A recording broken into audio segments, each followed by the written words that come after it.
অবশেষে টানা 4টা টি-20-তে পরাজয় রেজিস্টার করার পর বাংলাদেশ টিম টাইগার্স তারা নিশ্চিত করেছে যে চট্টগ্রামের সাগরিকা স্টেডিয়ামে দ্বিতীয় ম্যাচে টার্গেটটা যখন 170 পেরিয়েছিল সেই ম্যাচে বাংলাদেশ হেরে যাবে।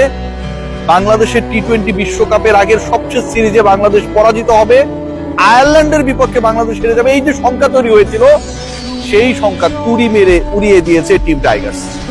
লিটন কুমার দাস, যেই লিটন কুমার দাসের টিমকে নানাভাবে প্রভাবিত করার চেষ্টা করেছিলেন Gazi Ashraf Hossain Lipu, L versus L, Liton versus Lipu, attack counter attack, এই জন্য অনেকটা ফ্রান্স আর আর্জেন্টিনার সেই বিশ্বকাপ 2022-এর ফাইনাল মনে হচ্ছিল।